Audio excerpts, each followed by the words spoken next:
Good morning. Good to see everybody here this morning. Carrie has abandoned us again to Sherman. He's preaching up there. And so it looks like I'm the one who takes his place when he is gone.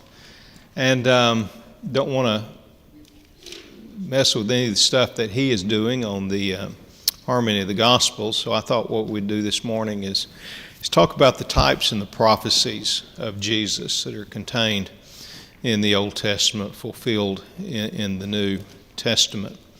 As I note in the outline here, before we get started on that, let's go to God in prayer. Gerald, will you lead us, please, sir? Thank you so much for the opportunity we have this morning to assemble in this place to learn more about your word.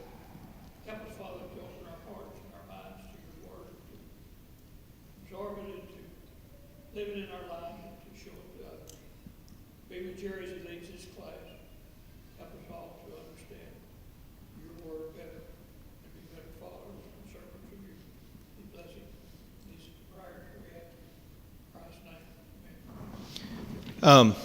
In Carrie's study, I think it was last week that he talked about the birth of Christ. And he made mention of the fact that quite a bit in the Gospels about Jesus fulfilling prophecy, which is an important thing because those prophecies tell us that we can be confident that Jesus is who Jesus claimed to be and who his disciples claimed him to be.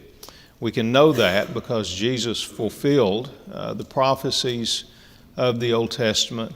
And it's got thinking about it. I asked Kerry if he'd like for me to just talk about prophecies that Jesus fulfilled, and he said that he thought that would be a good study.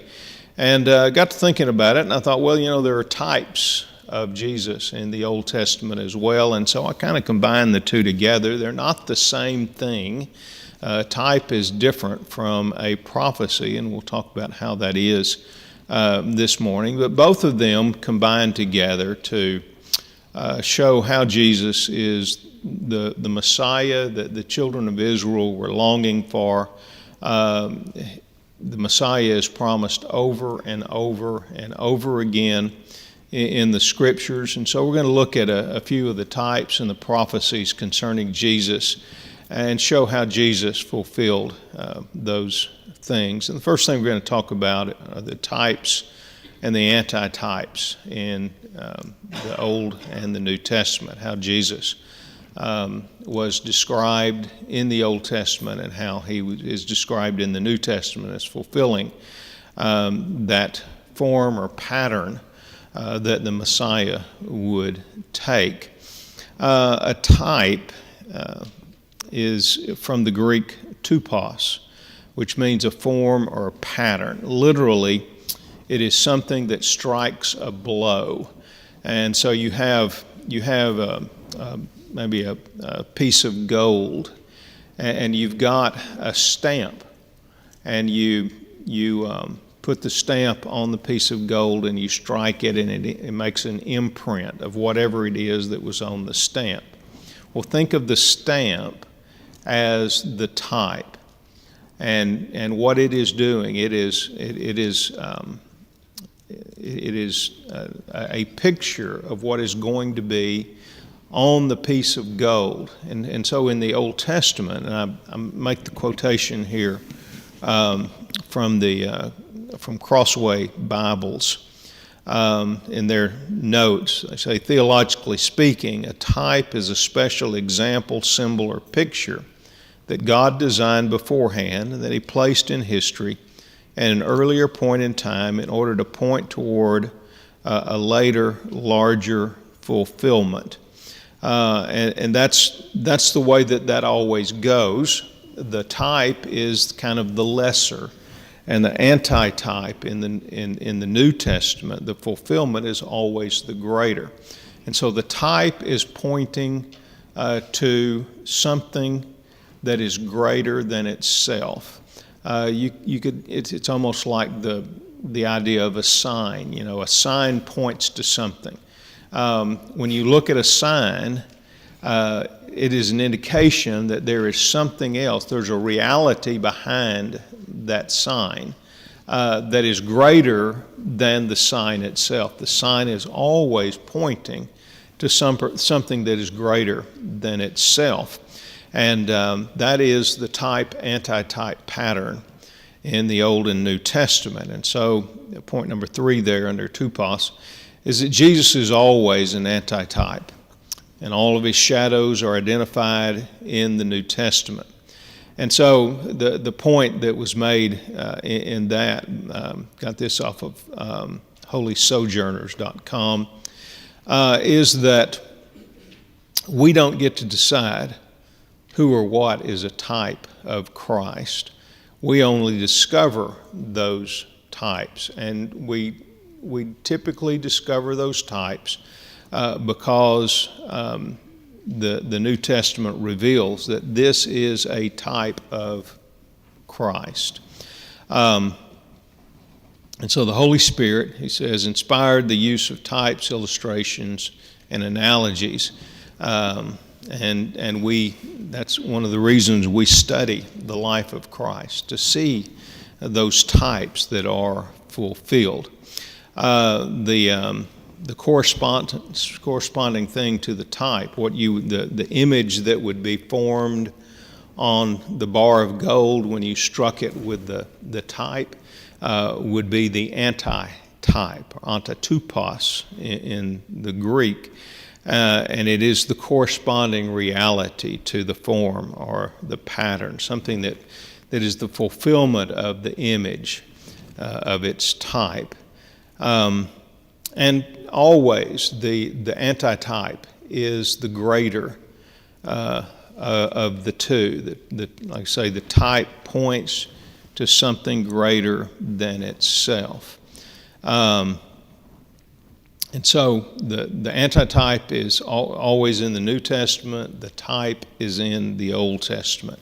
So when we read something in the Old Testament, and the New Testament tells us that is a fulfillment of Jesus Christ. And sometimes we don't know except that the New Testament says this is a type of Jesus, or it calls that thing Jesus.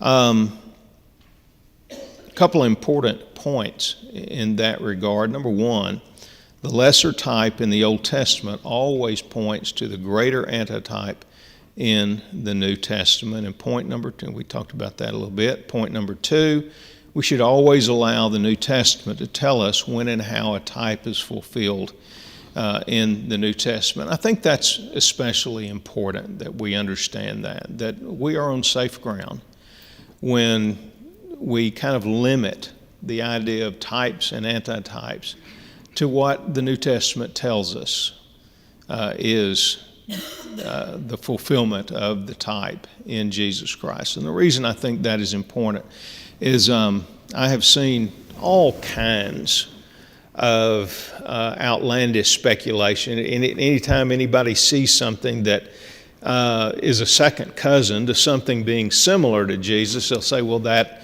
in the Old Testament is a type of the Messiah. And you can get yourself in a lot of trouble if you're not cautious about that. You can take things totally out of their context and say, well, that's obviously a type of Christ, when it is not obvious that is a type of Christ at all. And so it's always good to be cautious in the use of types and antitypes. And the difference between something just looking maybe like Jesus Christ and something actually being a type is that Jesus, or that God inserted that in the Old Testament in order to point to Jesus Christ. It was God doing that and doing it, for that purpose. For instance, we're going to talk about the Passover lamb being a type of Christ. The Passover lamb was what the Passover lamb was because God specifically designed the Passover lamb to be what it was.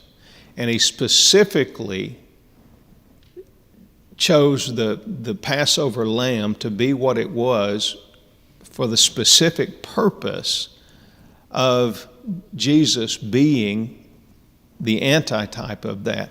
In God's scheme of things, that thing points to Jesus Christ intentionally. And there can be all kinds of things that you look at and you go, man, Jesus, this thing did this, and Jesus did that as well, so that must be a type of Jesus. Well, not necessarily. There are a lot of things that look like a whole lot of other things in the New Testament that I wouldn't be willing to say that God specifically revealed that in the Old Testament so that we would see Jesus in it. And so that's a good thing to remember about types and antitypes, is let the New Testament tell us when God had something and revealed something in the Old Testament specifically pointing to Jesus Christ. I'm sure there are more types of Jesus than what we just have listed here, but I listed these just as an example of type and anti-type. Adam is spoken of in Genesis 3, 6 through 24, the sin that he brought into the world. And we understand how that works. We don't inherit Adam's sin, the guilt of Adam's sin, but Adam did introduce sin into the world through his one act of disobedience. The book of Romans talks a lot about that. There's an interesting type, antitype mentioned in Romans chapter 5. And the word type or tupos is actually mentioned in that passage.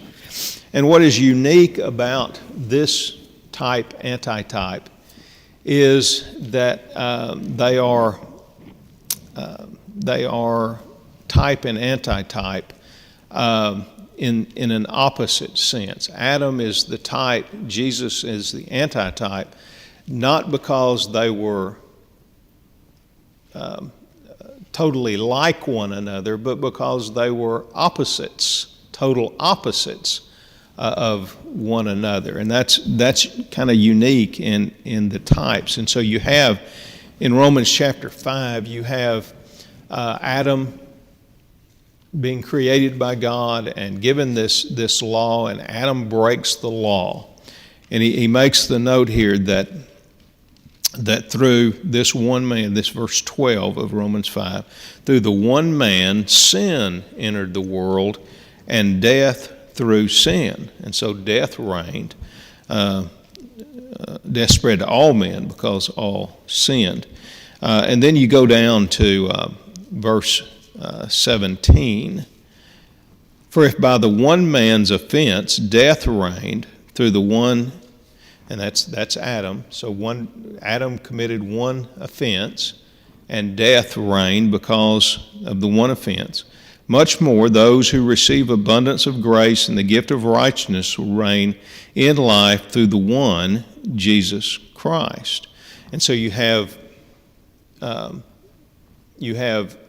Adam, through his one act of disobedience, bringing death, spiritual death, into the world. And in contrast to that, you have Jesus with his one act of obedience, who brought life into the world. And so polar opposites of one another. Verse 18, therefore, as through one man's offense, judgment came to all men, resulting in condemnation. Even so, through one man's righteous act, the free gift came to all men, resulting in justification of life. For as by one man's disobedience many were made sinners, so also by one man's obedience many will be made righteous. And so Paul sees Adam and Jesus, again, as polar opposites of one another. One brought sin, one brought salvation. One brought his sin through his one act of disobedience. The other brought life through his one act of obedience. That's really neat use of the type, anti-type. And then there's Moses in Deuteronomy 18, verses 15 through 19, that God would raise up a prophet who the children of Israel were to listen to. And he says that prophet, it'd be a prophet like me. Well, we know from Acts 3, 22 through 23 and Hebrews 3, 1 through 6, that Moses was speaking of Jesus Christ. And then those wonderful examples of the Passover lamb in Exodus chapter 12. For the children of Israel were leaving Egypt, God told them that this is the night of the Passover. You remember they killed the Passover lamb, spread its blood on the mantles of the doorways, and had this Passover feast. And in the New Testament, John 1, 29 through 36, John identifies Jesus as the Lamb of God. And 1 Corinthians 5, verse 7, 1 Peter 1, 19 through 20, Jesus is our Passover. He is the Lamb, the Passover Lamb that was slain so that our lives then could be saved. And an interesting type, antitype, that really I don't know that we would necessarily think of it as that if John had not revealed, Jesus actually revealed it, John recorded it, that the bronze serpent is a type of him. Remember, in the wilderness, the children of Israel were complaining against God. They were accusing Moses and Aaron, and because of that, they were accusing God of just bringing them out into the wilderness to die. And God, that's not the first time they've been griping and complaining. God gets enough of it, so he sends serpents to bite the people, and whoever the serpents bit, they would die. So they cry out, and so God instructs Moses to build a bronze serpent and to put it on a pole and lift it up. And when people looked at that, then they would be healed. And so it was an act of mercy to keep the people from dying. In John 3, then you have Jesus describing himself as the fulfillment of that bronze serpent. John 3, verses 14 and 15. And as Moses lifted up the serpent in the wilderness, even so must the Son of Man be lifted up, that whoever believes in him should not perish, but have eternal life. And so Jesus identifies himself as the antitype, the fulfillment of that bronze serpent, which is the type.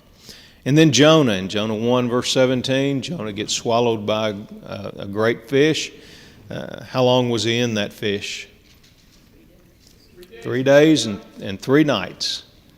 And Jesus in Matthew chapter 12, 39 through 41 says, that's a picture of me. That is a type of me. As Jonah was in the belly of the fish 3 days and 3 nights, so Jesus would be in the belly of the earth for that long. And so Jonah becomes the type of Jesus, or Jesus becomes the antitype of Jonah. And then the fascinating Melchizedek story in Genesis chapter 14. Abraham is coming back from victory over the 4 conquering kings. And 4 kings went against 5 kings, including the king of Sodom. And the king of Sodom and that 5-king coalition was defeated, and so Sodom was ransacked, which means that Lot was, living there in Sodom, and so Lot's things were taken. Lot was taken, and so Abraham goes to get him and defeats those 4 kings. And on their way back, then he pays tithes to this mysterious king of Salem, which would eventually be Jerusalem.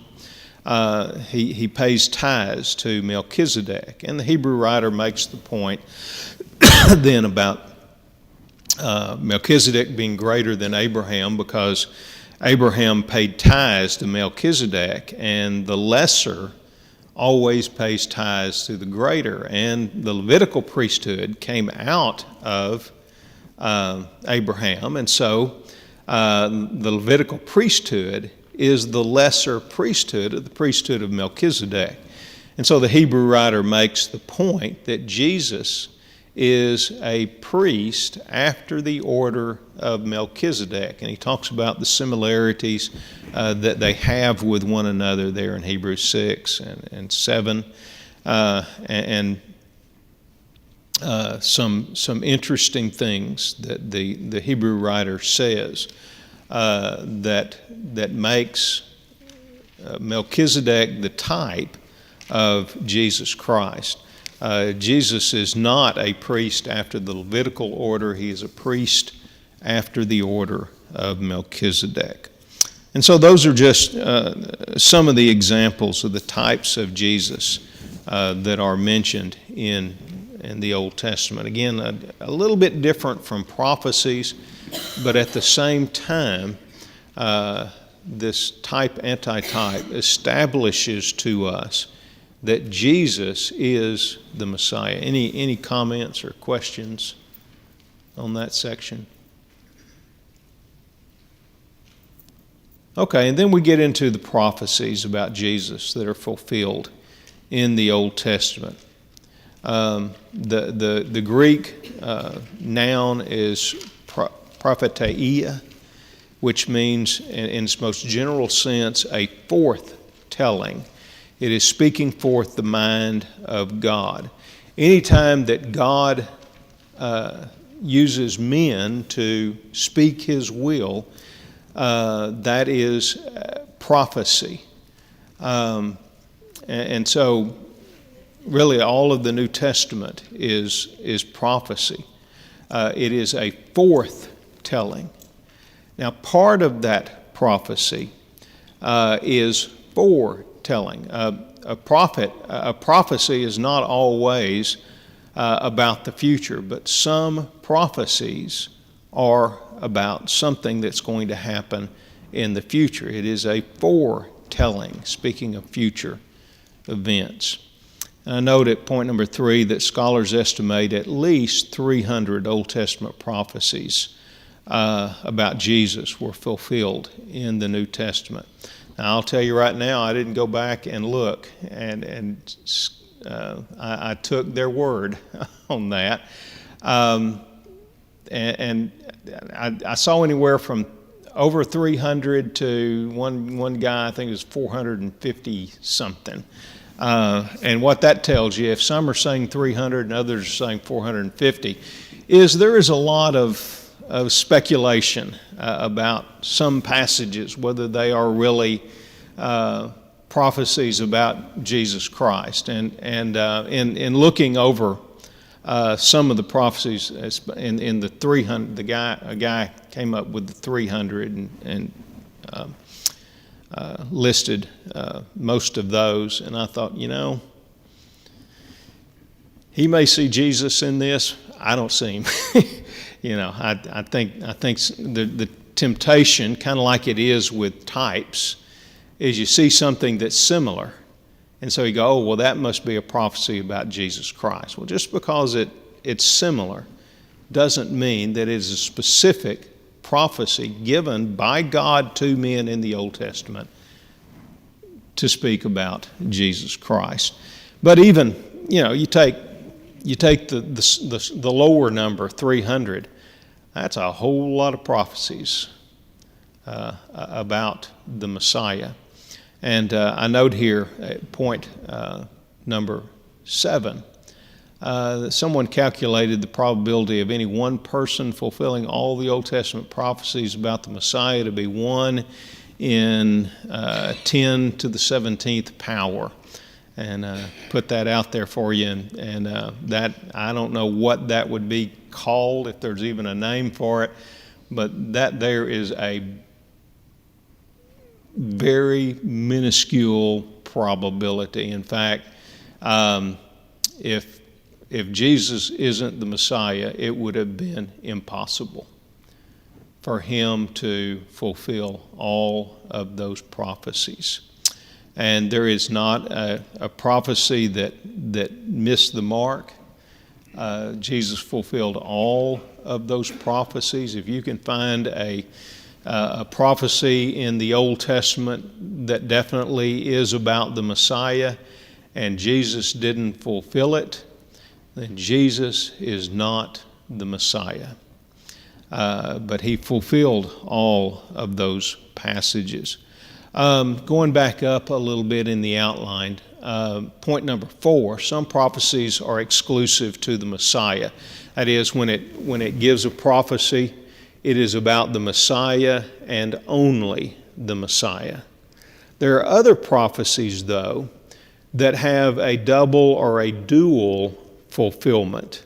And we see that, I think, most prominently in 2 Samuel chapter 7, verses 12 and following, where there is an immediate fulfillment of this son who is going to inherit the throne of his father David, and God's going to be with him, and those kind of things.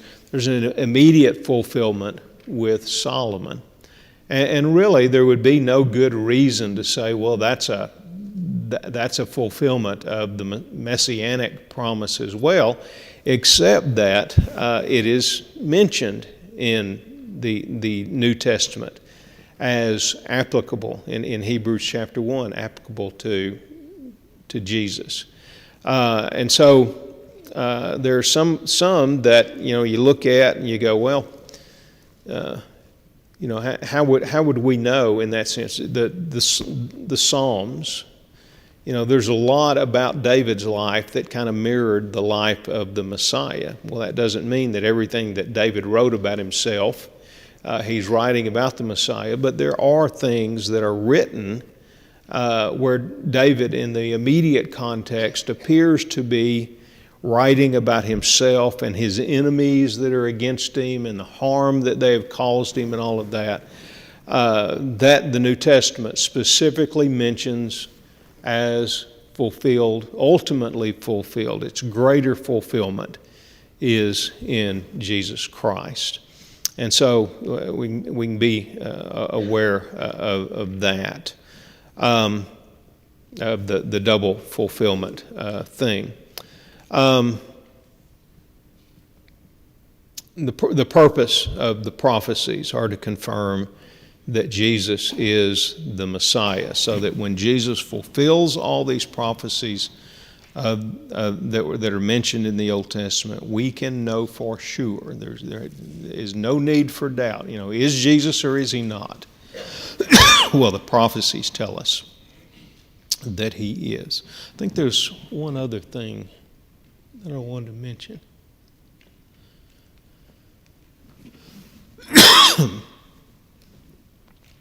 I guess that was it. Okay, so we have all of these prophecies here mentioned from the Old Testament. We won't be able to go through and look at each one of these by itself. I know what the other thing was. There are some prophecies that the New Testament doesn't say this happened as a fulfillment of what is written in the Old Testament, that kind of thing. But we know that it is because it is in what is seen as a messianic passage. Isaiah 53, Psalm chapter 22, those are clearly messianic passages, and there are portions of those Psalms that are mentioned in the New Testament as fulfillment of Jesus is the fulfillment of those things.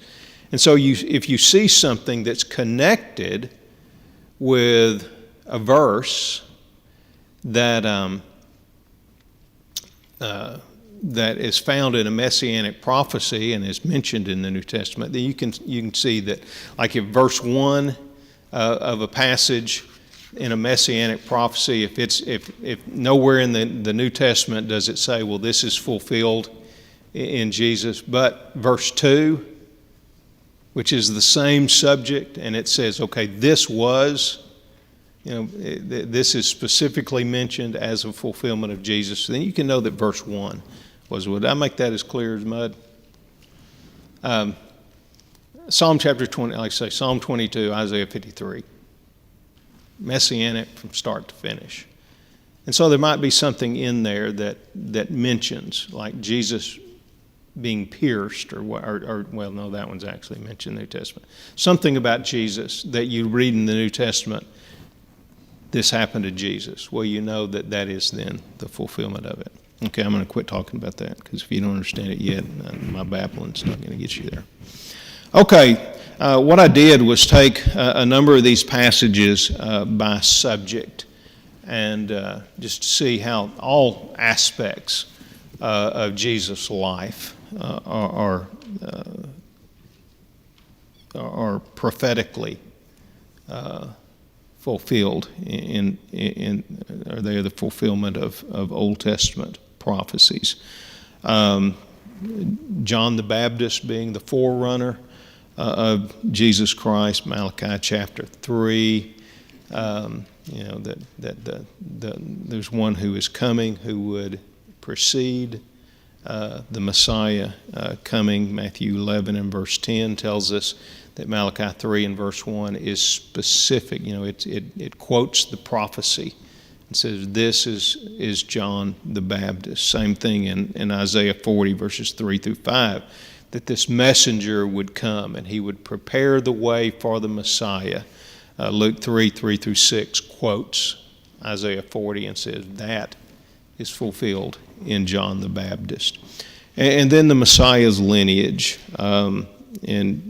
You take care of that in 2 verses. Luke chapter 3, verses 33 through 34, where Luke is going through the genealogy of Jesus from Joseph's family.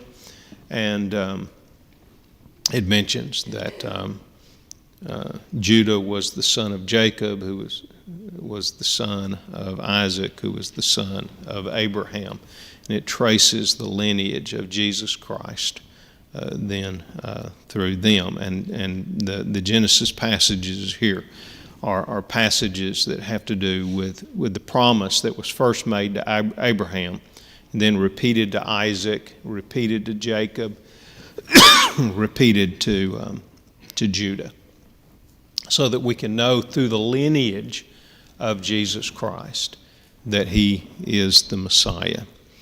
There is one of these double prophecies fulfilled in 2 Samuel 7, 12 through 13 about first Solomon in the immediate context sitting on the throne of David, and then Hebrews 1 and verse 5 says that is also a fulfillment.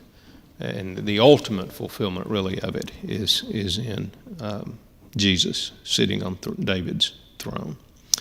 And then the birth of the Messiah, Micah 5 and verse 2, very well-known passage, that the Messiah would be born in Bethlehem. We talked about that.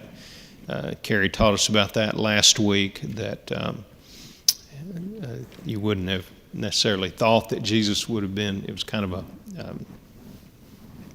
it wasn't a coincidence, but it was things happened purposefully so that Jesus would not have been born in Nazareth where his family lived, but would come down for Joseph to pay his taxes, his Roman taxes in Bethlehem, the place of his family. And so Jesus was born not in Nazareth, but in Bethlehem. Isaiah 7 and verse 14, that he would be born of a virgin. His name would be called Emmanuel, which means God with us. So he is God dwelling among men. Matthew 1, 22 through 23 quotes then Isaiah 7 and says that is Jesus is the fulfillment of that. Jeremiah 31 and verse 15, Jeremiah speaks of the wailing that would be going on in Ramah, the slaughter of innocent children, and Matthew 2, 16 through 18 says that is a specific reference to the slaughtering of the innocents and after the birth of Jesus. And then prophecies about the Messiah's life, and really all of these prophecies, we know that these apply to Jesus because they are specifically mentioned. Being called out of Egypt, Hosea 11 and verse 1. You'd probably read right past that and say, that's, Hosea's talking about himself, or Hosea's talking about the children of Israel. Hosea's talking about someone that he doesn't mention, except that Matthew 2, 14 and 15 quotes that verse and says that is a reference, a prophecy about the Messiah. When did the Messiah come out of Egypt? After King Herod died. I think we talked about that last week in Carrie's class. Isaiah chapter 11 and verse 1, he would be called a Nazarene. Again, Matthew 2, 23 says that is that Jesus being called a Nazarene is a direct fulfillment there of Isaiah 11 verse 1. He would bring light to Galilee. That's in Isaiah 9, fulfilled, specifically mentioned as fulfilled in Jesus in Matthew chapter 4. Speaking in parables, interestingly enough, Isaiah in Isaiah 6. And by the way, you look, and there's a lot of Isaiah in this. Isaiah, I'm planning on teaching the book of Isaiah when our summer series is over, so starting mid-August, teach a class on Isaiah. And you just see a lot of Isaiah passages in here, and the reason for that is Isaiah is the messianic prophet. You can just pretty much read the gospel in the book of Isaiah. And so bringing light to Galilee, speaking in parables, so that it distinguishes those who are closed in their hearts and minds, distinguish them from those who have open hearts and open minds. Jesus being sent to heal the brokenhearted, to preach the gospel to the poor, those kind of things. That comes from Isaiah. Jesus read that passage in Isaiah in the synagogue in Nazareth there in Luke chapter 4. And what did he say about those passages? Today they're being fulfilled in your hearing. Jesus says, I am the fulfillment of those prophecies. Deuteronomy 18, fulfilled in Acts 3, the Messiah would be a prophet of God. And that goes back to that idea that as Moses was a prophet, so God would send the ultimate prophet. His triumphant entry in Zechariah 9 into Jerusalem on a donkey, fulfilled, specifically mentioned as fulfilled in Matthew chapter 21, and the praising of Jesus by the children. That is a specific fulfillment of Psalm 8 and verse 2. And then I think the lion's share, and certainly the lion's share of my list, is the prophecies concerning the Messiah's death. Of course, that is the reason that the Messiah came. If there was no messianic death, then messianic life, messianic birth would really mean nothing.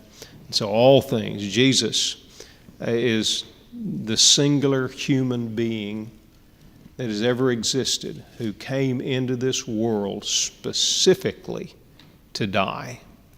And so that death, the thing that all of the Old Testament points to, and all of the New Testament points back to, is the cross of Jesus Christ, his death on the cross. Betrayal for 30 pieces of silver, betrayal money used to buy a potter's field. He's hated without cause. Again, that's one of those double fulfillment prophecies. David speaks of himself and the fact that even though he has harmed no one, he's done good for everyone, yet still they hate him. But the greater, the double fulfillment of that, according to John 15, is the Messiah. Silent before his accusers, that is in Isaiah 53, verse 7, fulfilled in Matthew 27. Matthew there in that passage doesn't say, this is the fulfillment of, but again, Isaiah 53, the whole thing is a messianic passage, so we know that was true. The same thing is true for him being spat upon and struck. That's in Isaiah 50, verse 6, fulfilled in Matthew 26, 67. His hands and his feet pierced. Psalm 22 is another messianic passage through and through. And so we know that is referring to Jesus, fulfilled in John 20. Crucified with criminals, Isaiah 53 and verse 12.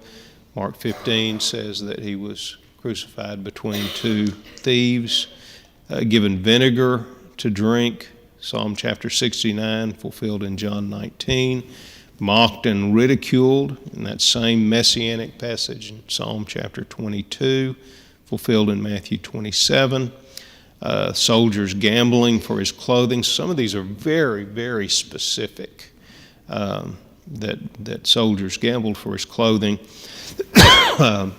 No bones broken, Psalm 34 and verse 20,